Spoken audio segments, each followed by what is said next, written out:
Welcome to today's introduction to literature class, and today we are going to read the love song of J. Alfred Prufrock. We are done with the reading, and today we are going to just analyze the fact, meaning that we are going to analyze what? We are going to analyze the Prufrock's paralysis. So this is what we are going to analyze. আচ্ছা, লেকচারটা হচ্ছে সার্বজনীন করার জন্য আমি হচ্ছে আপনাদেরকে বাংলায় বলছি, আগে বুঝে নেন, তারপর হচ্ছে আমি চেষ্টা করব যদি সময় থাকে আবার ইংলিশে দেওয়ার। আমরা যখন প্রুফরকে অ্যানালাইসিস করব তার প্যারালাইসিস বোঝার জন্য, আপনার কি সেখানে সেই কবিতাটার লাইনটা নিশ্চয়ই মনে আছে যে I am not Prince Hamlet. সে বলছে না এখানে আমি তো প্রিন্স হ্যামলেট না। এখন এই যে সে প্রিন্স হ্যামলেটের কথা বললো, হ্যামলেট হচ্ছে সেই ব্যক্তি যে হচ্ছে প্রুফরকের মতো ছিল একটা প্যারালাইজড। প্যারালাইজ বলতে কি? প্যারালাইজ মানে হচ্ছে যে শারীরিকভাবে প্যারালাইজ তা না, মানুষ যে শুধুমাত্র শারীরিকভাবে প্যারালাইজড হবে সেটা না। সে যখন সিদ্ধান্ত নিতে পারে না, আপনি যখন বলেন না যে আপনি যখন একটা সিদ্ধান্ত নেওয়ার প্রশ্ন আসে যে আজকে কি আপনি কি কাজটা করবেন কি করবেন না, সবসময় যে একটা সন্দেহের ভেতর থাকেন, এই যে সন্দেহ হওয়াটা এটা হচ্ছে as if like we are in a paralysis situation, যেখান থেকে হচ্ছে কি আমরা সিদ্ধান্তটা নিতে পারছি না। হ্যামলেটে কি হয়েছিল? হ্যামলেটে হয়েছিল কি, তার বাবা কিং হ্যামলেটকে ক্লডিয়াস তার আপন চাচা হচ্ছে মেরে ফেললো, এবং প্রিন্স হ্যামলেট হচ্ছে সেটা জানে যে তার বাবাকে মেরেছে তার আপন চাচা ক্লডিয়াস, এবং ক্লডিয়াস হচ্ছে কি তার মাকে আবার বিয়ে করে, এবং বিয়ে করে হচ্ছে তারা সুখে সংসার পেতে বসলো। এখন প্রিন্স হ্যামলেট প্রতিদিনই জানে, প্রতিদিন হচ্ছে শুধু সিদ্ধান্ত নেয় যে হচ্ছে আমি আজকেই ক্লডিয়াসকে মেরে ফেলবো। প্রতিদিন রাতে হচ্ছে সে সিদ্ধান্ত নেয় হচ্ছে কি ক্লডিয়াসকে সে আজকে মার্ডার করবে এবং ক্লডিয়াসকে সে মেরে ফেলবে, এবং এই ক্লডিয়াসকে মারতে গিয়ে সে হচ্ছে তার গার্লফ্রেন্ড অফিলিয়ার বাবাকেও মেরে ফেলে কনফিউশন হয়ে। কনফিউশন কিরকম? প্রার্থনারত অবস্থায় ছিল,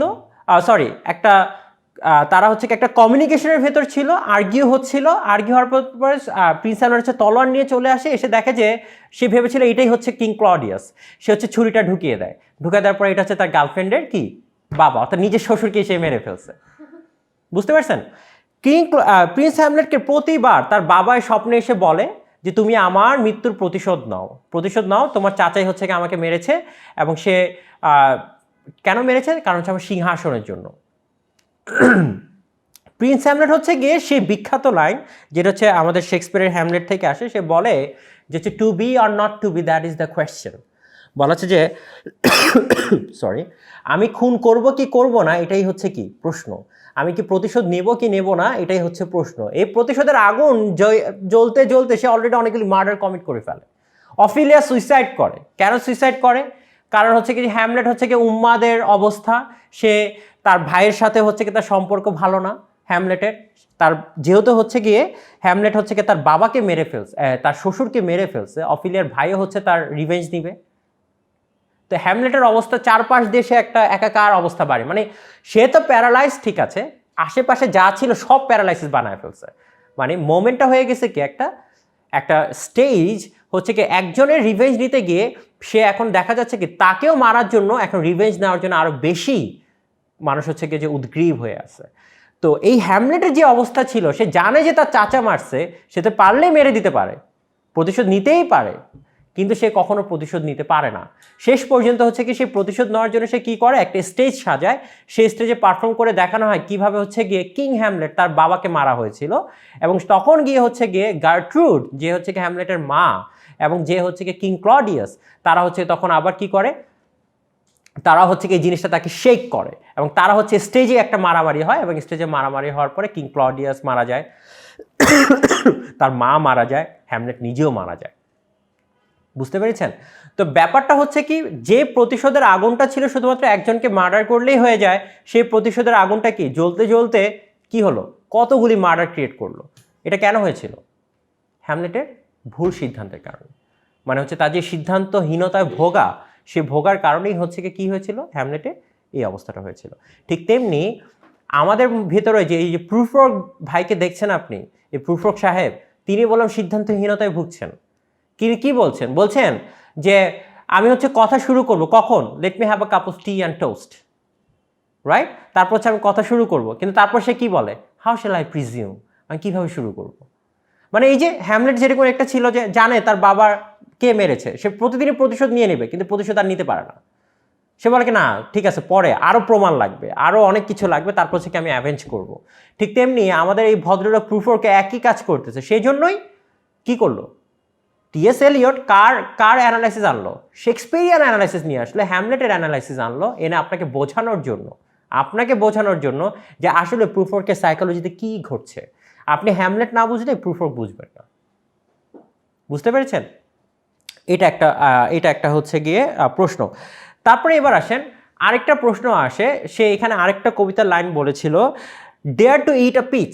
দেখেন dare to eat a peach, আমি জানি না লাইন নাম্বারটা ভুলে গেছি, সম্ভবত 97 অথবা এরকম হতে পারে। ডেয়ার টু বলা আছে কি সে যে সাহস করে, সে যে নারীদের সে দেখছে যে the women are in the room, সে পার্টিতে সব উইমেনরা আছে এবং সে হচ্ছে চাচ্ছে কি যে একটা তাদের সামনেই হচ্ছে কি খাবে, একটা ফল খাবে, কিন্তু সে সাহস করতে পারছে না যে নারীদের সামনে এই ফলটা সে খাবে কিনা।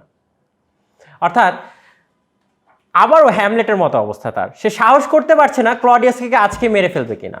ক্লডিয়াসকে যেরকম মারার জন্য হ্যামলেট হচ্ছে উদ্গ্রীব হয়েছিল, ঠিক তেমনি প্রুফোরকে উদ্গ্রীব হয়েছিল তার ভালোবাসার ইজহার করবে, ভালোবাসাটা ব্যক্ত করবে। তারপরে অ্যানালাইসিসটাতে আমরা চলে যাই, আমি পয়েন্টগুলি মিস করতে চাচ্ছি না। তারপরে দেখেন আমি তো যে সেটা বলেছিলামই যে আপনাদের প্রথম নামটা ছিল এই কবিতার প্রুফোর অ্যামং দ্য উইমেন। কবিতার প্রথম যখন পাবলিশ হয় এই নামটা ছিল প্রুফোর অ্যামং দ্য উইমেন, মানে হচ্ছে কি যে সব নারীদের ভেতরে একাই হচ্ছে প্রুফোর। একটা ইমেজ আপনারা চিন্তা করেন, যেটা আমি আপনাদেরকে প্রায় বারবার বলি, প্রুফোরকের অবস্থাটা কেমন ছিল? Pinned and wriggling on the ওয়াল।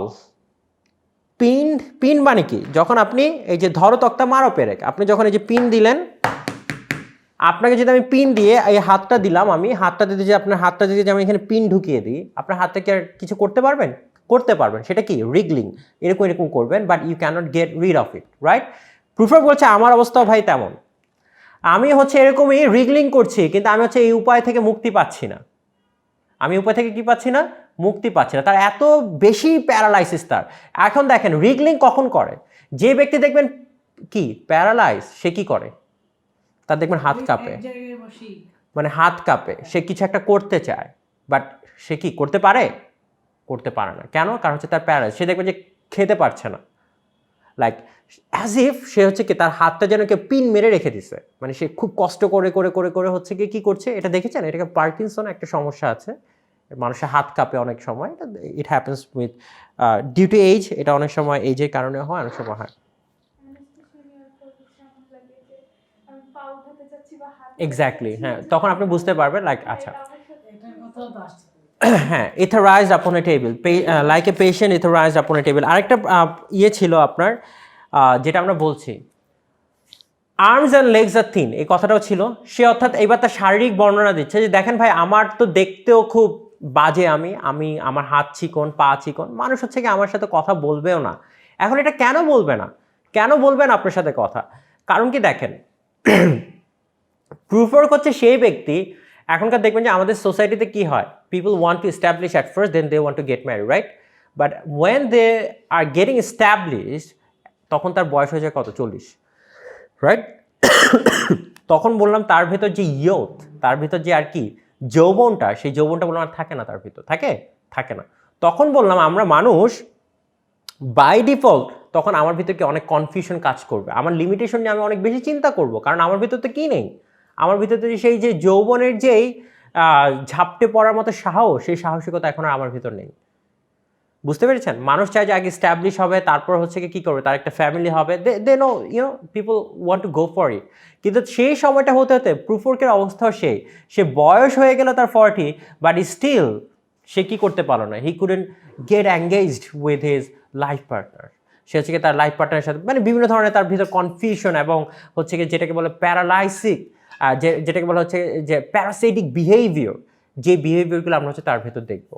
এটা হচ্ছে একটা সমস্যা। এগুলো বললাম সব থিম, মানে কবিতার থিমগুলি আপনাকে কি আপনার প্রশ্ন আসবে যে এই অ্যানালাইসিস করতে, প্যারালাইসিসটা প্রুফোরকে প্যারালাইসিস মানে কি, প্রুফোরকে যে মনের যে অবস্থা, এই পয়েন্টগুলো নোট করতে হবে আপনাকে, এইভাবে দিতে হবে আপনাকে পরীক্ষার খাতা, না হলে তো হবে না। নাহলে আমি বুঝবো কীভাবে যে আপনি কবিতাটা বুঝেছেন, বুঝতে পেরেছেন? আচ্ছা, এরপর সে কি বলছে লাস্ট, সেটা হচ্ছে কি যে প্রুফোর হচ্ছে কি, প্রুফোরকের কবিতার পরে আপনাদের কাছে অনেক হাসি ঠাট্টা আসতে পারে, সেজন্য তাকে নাম দিয়েছে মক হিরো। তার নাম কি MOCK, মক, HERO। তাকে বলা হচ্ছে মক হিরো। কেন মক হিরো বলা হচ্ছে? এই জন্য হচ্ছে তিনি মক হিরো, কারণ হচ্ছে কি তার যে কন্ডিশন, সেই কন্ডিশনটা দেখে আমরা সবাই তার উপর ঠাট্টাই করব। হ্যাঁ, তার যে অবস্থা, তার যে সে বলছে, একবার সে বলছে কি যে দেখো ভাই, আমি তো হচ্ছে কি একটা সুন্দর কলার শার্ট পরেছি, কিন্তু আবার হচ্ছে কি একটা সিম্পল টাই পরেছি, একটা টাইও পরেছি সুন্দর, কিন্তু একটা সিম্পল পিন দিয়ে হচ্ছে কি সেটা হচ্ছে পিন দিয়ে আটকানো। সে আবার বলছে কি ভাই দেখো আমার ট্রাউজার, দেখো সে ট্রাউজারটা তো পড়ে যাচ্ছে, মানে সে এতটা। অর্থাৎ হচ্ছে কি এই যে তার কন্ডিশনটা দেখে কি জিনিসটা হচ্ছে কি, আপনারা যদি চিন্তা করেন বাংলাদেশে যে আমরা তো অনেকেই ফান করি, যেমন ধর হিরো আলম সবাই আমরা চিনি। হ্যাঁ, এখন সে যদি একটা মেয়েকে প্রপোজ করতে যায়, হ্যাঁ, সে যদি একটা মেয়েকে প্রপোজ করে, এখন আপনারাই চিন্তা করেন সে যখন এই কাজটা করার জন্য যাবে, সেই কাজটা করার জন্য গিয়ে তার কি হবে? আর সে কি অ্যাকসেপ্টেড হবে? সে তার অবস্থা বলে প্রুফওয়ার্কের মতোই হবে, কারণ সে তার সীমাবদ্ধতার কথা তাকে চিন্তা করতে হবে যে সে দেখতে কেমন, সে কি চাচ্ছে, কেই বা তাকে অ্যাকসেপ্ট করবে, কি হবে কি হবে না। বোঝা গেল?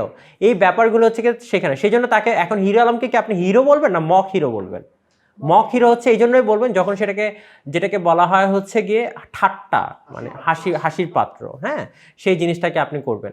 এখন দেখবেন আপনাদের ফ্রেন্ডদের ভিতরে অনেকে আছে কি মক হিরো হচ্ছে, মানে তাকে আপনি ইচ্ছা করে যেটাকে করেন। তো এই জিনিসগুলো এই কবিতাটার ভেতরে আমরা সমগ্রভাবে যদি বিবেচনা করি, will finding this parasitic behaviour of proof work, যেটাকে আমরা বলছি হচ্ছে প্রুফওয়ার্কিয়ান প্যারালাইসিস। ক্লিয়ার? তাহলে প্রশ্নগুলো হচ্ছে কি এই কবিতাটা আজকে এখানে এসে, সেটার পরে আর কোনো লেকচার দেওয়া হবে না। সো কোয়েশ্চেনগুলো হচ্ছে কি আপনারা চাইলে পরীক্ষার সময় you can bring this poem with you. আপনি কবিতাটা হয়তো আমি দিয়ে দেবো প্রশ্নের সাথে, সো আপনারও আনতে হবে না। সো ইউ ক্যান প্রশ্ন যখন আসবে এটার উপর হচ্ছে কি ইউ ক্যান, আপনি কবিতা দেখে you can give your own answer. Clear? So তখন আপনি নিজে ভালো করে অ্যানালাইসিসটা করতে পারবেন। প্রশ্নটা কি তাহলে? Analysis of Prufrourkian paralysis in the poem The Love Song of J. Alfred Prufrock. Clear? Everyone? This is the question. এবং এটা খুব ভালো করে পড়বেন, এবং আপনাকে আমি যে রেফারেন্সগুলি দিয়েছি সেই রেফারেন্সগুলো এবং চাইলে হচ্ছে নিজে আরও বেশি রেফারেন্স ইউজ করতে পারেন। But the thing is that যে এই প্রুফওয়ার্ক হচ্ছে গিয়ে, প্রুফওয়ার্ক হতে পারে আমারই একটা গল্প, প্রুফওয়ার্ক হতে পারে রাতুলের একটা গল্প, প্রুফওয়ার্ক হতে পারে নুসরাতের একটা গল্প। এভরিওয়ান ইটস এ প্রুফওয়ার্ক, বিকজ আমরা বুঝি যে sometimes we can not express ourselves, আমরা হচ্ছে সেই জিনিসটা এক্সপ্রেস করতে পারি না যেটা আমি খুব চাই বলার জন্য, যেটা আপনি আপনার বাবাকে হয়তো বলার জন্য খুব ইচ্ছে আপনার বাবাকে আপনি এই কথাটা বলবেন, কিন্তু অনেক সময় আপনার বলা হয়ে ওঠে না। কেন হয় না?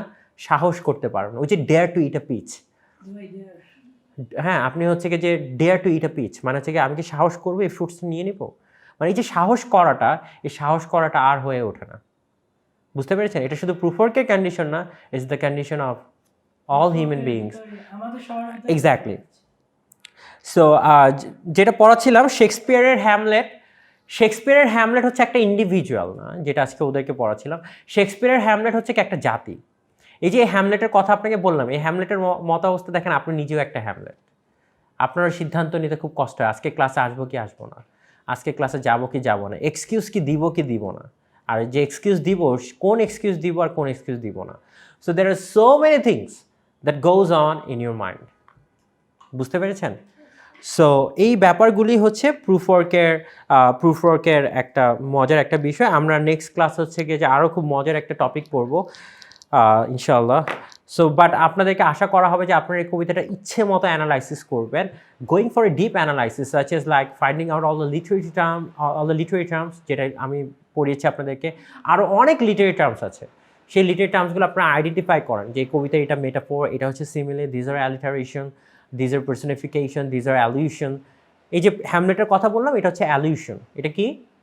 অ্যালিউশন, অন্যের কাজকে রেফার করা। আপনারা সিমিলের ডেফিনেশনটাই লিখতে পারেননি, আমি খুব আপসেট হয়েছে। আপনারা সিমিলি বোঝেনও নাই, এটাতে তো আরও বেশি আপসেট হয়েছে। আপনারা মেটাফোরও বোঝেন নাই, মানে কারণ কি আপনারা লেকচারটা যদি একটু শুনতেন 5টা মিনিট, তাহলে আপনাদের হয়ে যেত, কিন্তু আপনারা শোনেননি। আচ্ছা, কেউ হয়তো বা শুনেছেন, বুঝেছেন, যাদেরকে আমি মনে হয়েছে যে না সে বোঝানোর চেষ্টা করছে আমাকে, তাদেরকে তো আমি যাই হোক অ্যাভারেজ মার্কিং করা হয়েছে। সো ব্যাপারটা হচ্ছে দেখেন, সেই জন্য আপনাদেরকে বলা যে আমি যেটা বোঝাতে চাচ্ছি আপনাদেরকে, আপনারা আসলে সেটাই বোঝেন নাই, আর সেটাই আমি বোঝাতে চাচ্ছি আপনাদেরকে। বুঝতে পারছেন? আপনারা যেটা বোঝেন নাই সেটাই আমি বোঝাতে চাচ্ছি, কিন্তু সেই যে বোঝানোটা যতই বোঝাই আপনারা সেটাই কি বোঝেন না। কিন্তু আপনি যদি না বোঝেন প্রশ্ন করতে হয়। বুঝতে পেরেছেন? প্রশ্ন করাটা কখনোই পাপ না। বুঝতে পেরেছেন? প্রশ্ন করবেন। প্রশ্ন না করলে পড়াশোনার আনন্দ থাকে না। ক্লিয়ার সবাই? You can turn off the video and thank you so much everyone for listening.